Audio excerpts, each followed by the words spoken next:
título de la enseñanza es la posición del creyente. La posición del creyente. Hay una manera como Dios nos mira a nosotros ahora y para siempre. Hay un perfil de Dios. ¿Cómo nos mira Dios todos los días? Hay un perfil descrito en la Biblia de cómo nos mira desde ahora y para siempre. Este es como Dios nos mira siempre. Nunca fluctúa en cuanto a esto. Quizás pecamos muchas veces, pero esto no hace que Dios fluctúe en cuanto a la decisión y determinación que tiene en cuanto a nosotros. Entre los humanos, si cometemos un error, cambiamos el perfil que tenemos de una persona, pero esto no le acontece a Dios en cuanto a los miembros del cuerpo de Cristo. Él es inmutable, aún en lo que piensa de la iglesia. Entonces voy a mencionar como unas 7 cosas en las que Dios se mantiene intacto en cuanto a nosotros. No hago esto con el ánimo de alimentar nuestras maldades, pero por lo contrario, más bien para que reflejemos la posición que Dios nos ha asignado para los que se han entregado a Cristo. Mírense como Dios les libra siempre. Aún en los ratos de carnalidad, como Dios les libra. Número 1, basado en Génesis capítulo 1, versículos 26 y 27. El hombre es a imagen de Dios. El hombre fue hecho a imagen de Dios y Dios tiene el mismo concepto desde siempre para con el hombre. Y algunas cosas que le ayudan a pensar en cuanto a esto.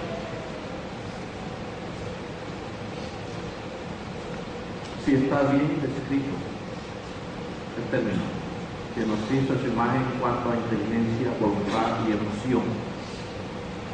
El hombre debe operar inteligentemente como Dios, debe operar con una voluntad como la de Dios fértil, y también debe manifestar las emociones de Dios. Es en cuanto al término que aparece en Génesis 1:26, intelecto, voluntad y emoción. En ese contexto, si el hombre fue hecho a imagen y semejanza de Dios, está en el contexto de la administración. Dios le entregó la tierra al hombre para que la administrara como Él la administra. Y en ese sentido somos semejantes a Dios. En 1 Corintios 11:7, unos años más tarde, quizás 4,000 o 5,000 años después de haber dado la opinión Moisés, Dios no había cambiado de opinión, aunque había pecado. Todavía ese texto en Corintios dice que el hombre es a imagen de Dios. No varió, no cambió la opinión a pesar de ese pecado. Dios sigue pensando exactamente igual del hombre, como comenzó a pensar desde el comienzo. Voy a darle algunas razones. Quizás nos ayuda esto en cuanto a nosotros. Y son algunas de las recomendaciones que tengo para nosotros. La primera cosa es que Dios nunca piensa mal de Él. Dios nunca está pensando mal de Él. Y si nos hizo a imagen y semejanza, debemos ganar este perfil y esta perspectiva. Un creyente no debe pensar mal de sí mismo. Si cuando pecamos, Dios no es capaz, por decisión, de pensar mal de nosotros, debemos asumir esta actitud frente a Él. Si Él no piensa mal de nosotros, nosotros no tenemos el derecho de pensar de nosotros. Mire, la opción de pensar mal de nosotros fue delegada al diablo, a Satanás. Él tiene el derecho. Él existe para pensar mal de la iglesia, mal de los creyentes, mal de las personas. Pero esta responsabilidad no fue otorgada a los miembros del cuerpo de Cristo. Si comienza a pensar mal de usted, debilitará su imagen y sus relaciones frente a personas. Usted será una persona más insegura por andar pensando mal de sí mismo. Ese tipo de prejuicio destruye las relaciones interpersonales. La autoestima baja por estar pensando mal de nosotros mismos. Causa que pensemos mal de los demás. Si alguien de aquí piensa mal de sí mismo en algún aspecto, por seguro, esa persona viene pensando mal de otros, y así hablará, así procederá, y así distanciará a las personas por hablar mal de otros. La autoestima no nos ayuda en el sentido de las relaciones interpersonales. En 2 Corintios 3:18 enseña que esta imagen se está transformando.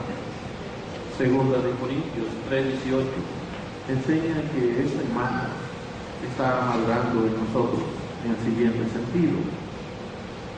Dios ya piensa eternamente lo que piensa de nosotros, sin opciones de cambiar la opinión que tiene de nosotros.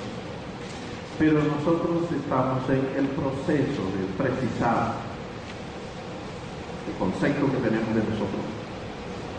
Es decir, el plan de Dios es que nosotros logremos pensar como Él piensa de nosotros. Por eso nos asignó esta posición. Una segunda cosa, más rara quizás, que Dios piensa de nosotros, basada en 1 Pedro 1:14. También está en Romanos 16:19. Es que Dios ve a los creyentes como hijos obedientes. De veras, en la Biblia solamente encuentran 2 clases de hijos. Todos son hijos de Dios, enviados los hijos de Dios, pero es un hijo desobediente. Y las personas que todavía no han arreglado sus diferencias con Dios, Dios los mira como hijos desobedientes. En algún momento hay que tomar la decisión de ser un hijo obediente a Dios.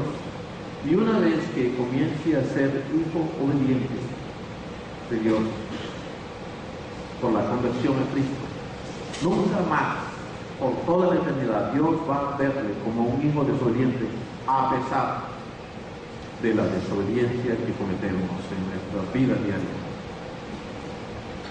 Es decir, después de convertirnos a Cristo, la conducta de nosotros muchas veces cae en actos de desobediencia, pero Dios no nos ve, a pesar de ello, como hijos desobedientes. Nos dio un título, nos dio una posición.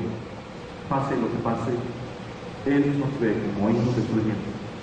Quizás no cumplamos los reglamentos que están en el Nuevo Testamento dirigidos a la iglesia. Quizás no oramos algunos días. Quizás no les cantemos algunos domingos.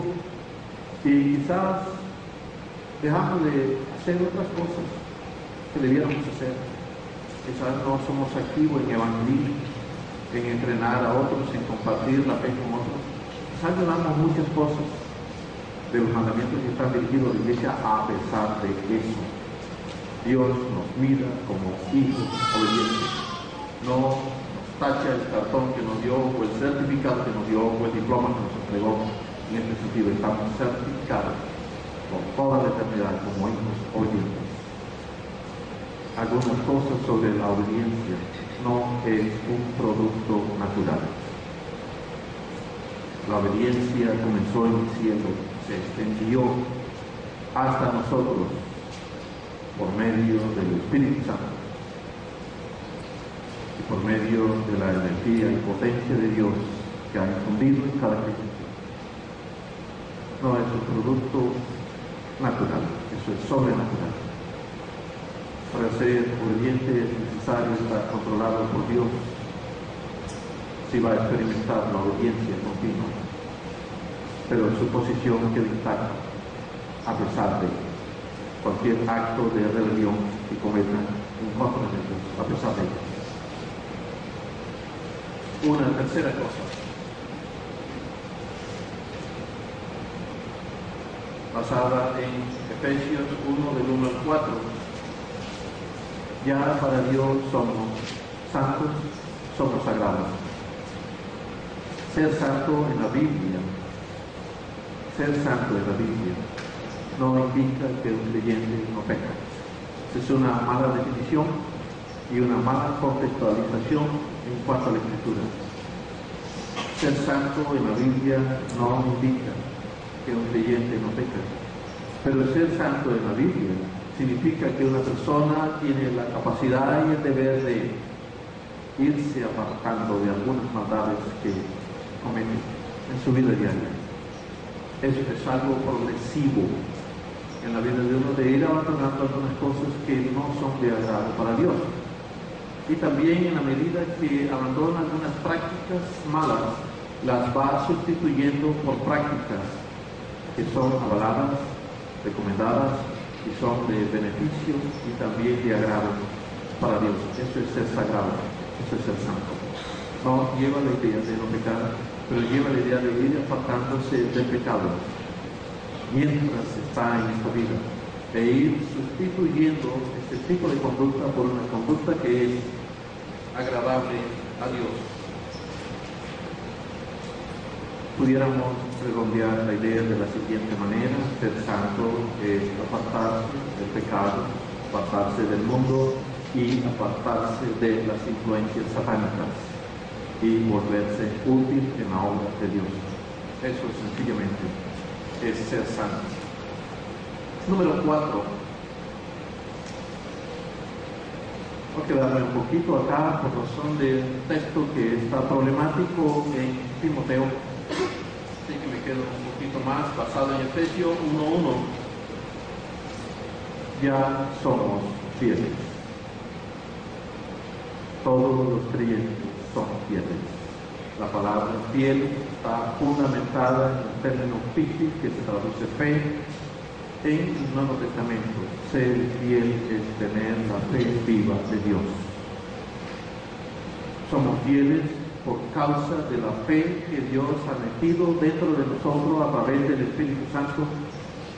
Todos los días somos fieles por causa de esta fe que nos afectó, nos influyó, nos revivió.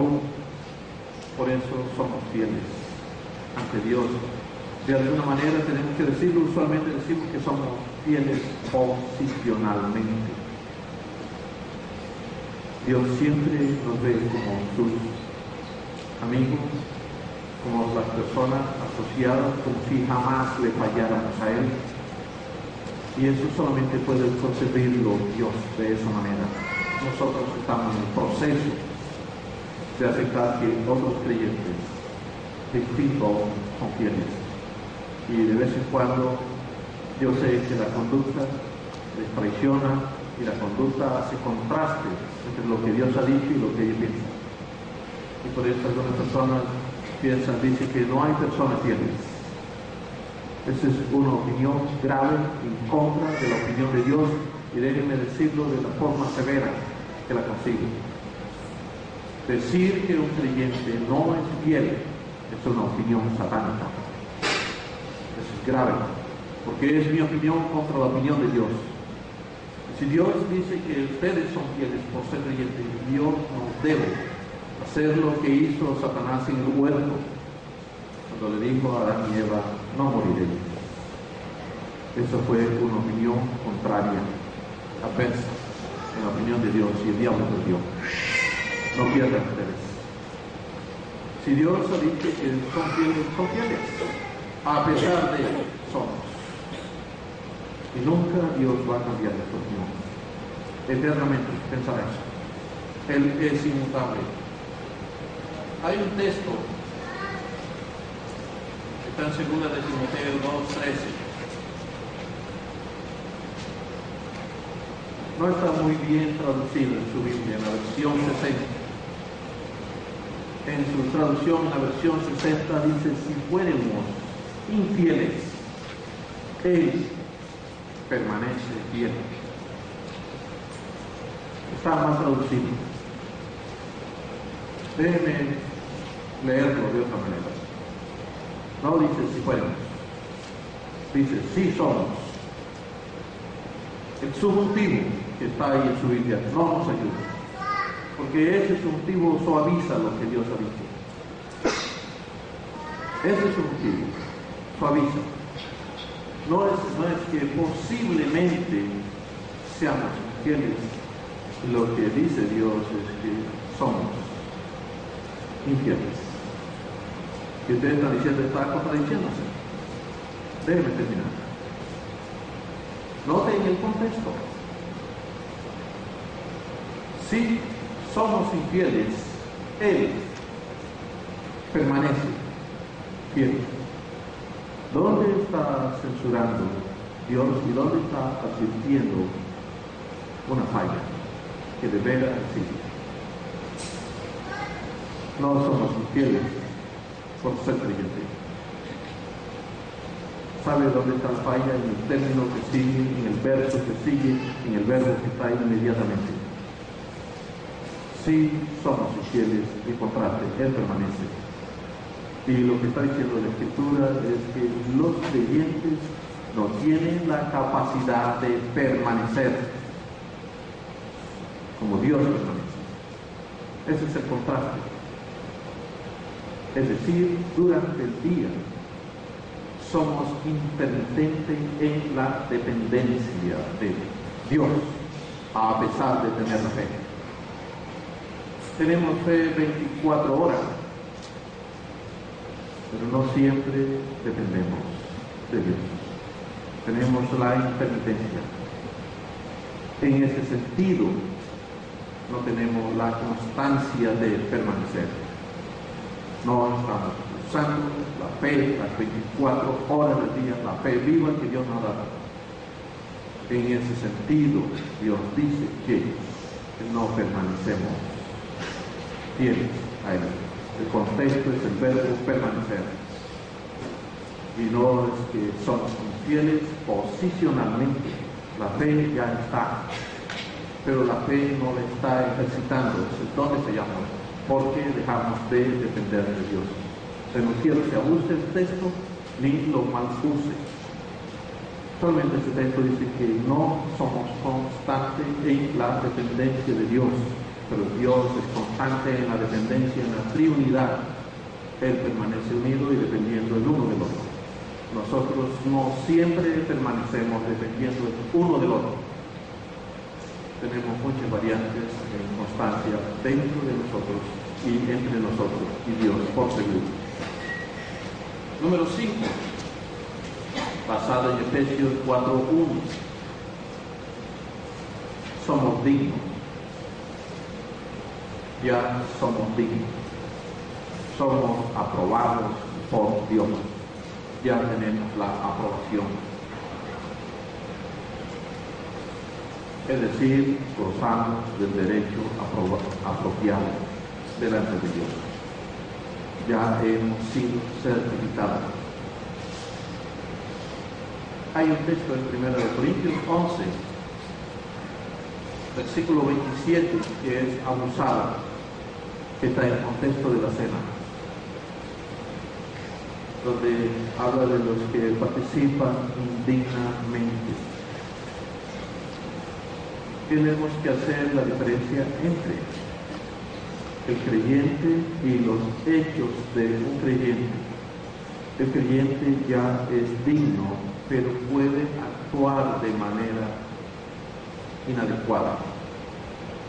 Y la Biblia usa una pérdida. Dice indignamente. Hay maneras que no son la manera convencional y correcta de proceder. Eso es actuar indignamente. Es decir, la persona digna actúa de la manera inadecuada.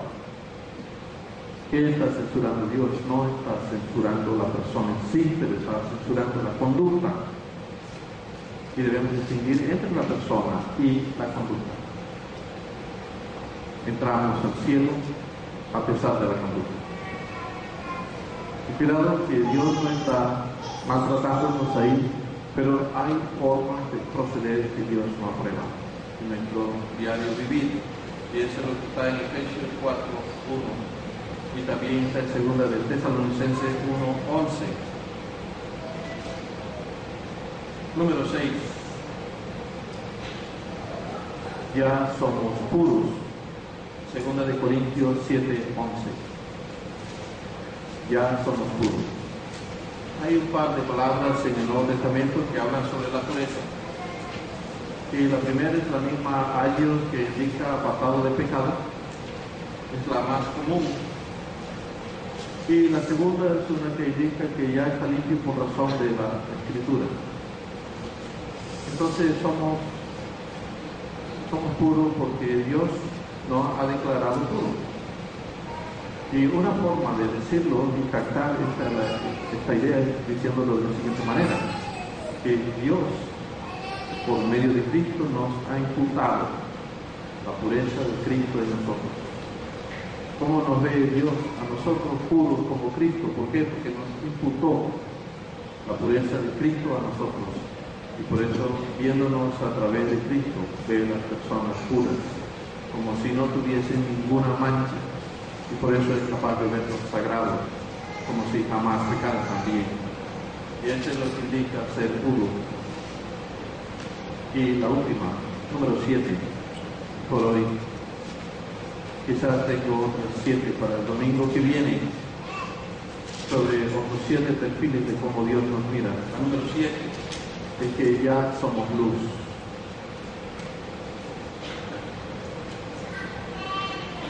Una forma de abreviar el término.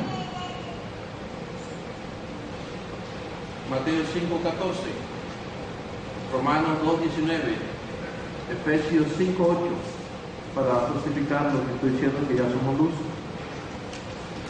Una manera breve de decirles que Dios, cuando dice que Él es luz, está hablando de su ética. Dios tiene una forma de comportarse, tiene como una especie de conducta, un estilo de vida. Dios tiene un comportamiento habitual. Y cuando dice que los creyentes son luz, Él está diciendo que los creyentes tienen un estilo de vida, tienen unos estándares, tienen un reglamento ético y estético. Para los que no copiaron la cita, Romanos 2:19 y Efesios 5:8. Que también está en 1 Tesalonicenses 5:5. Hay muchas citas en el Nuevo Testamento en donde Dios dice que somos luz. Quizás en el futuro de veras estemos cobijados por esta aureola, o quizás seremos luminosos en el futuro, literalmente. Pero la interpretación para estos días es que hay un reglamento ético que refleja la vida de Dios en nosotros. Eso es ser luz, que asumamos un comportamiento como Dios asume el de Él. Bien, no más por hoy.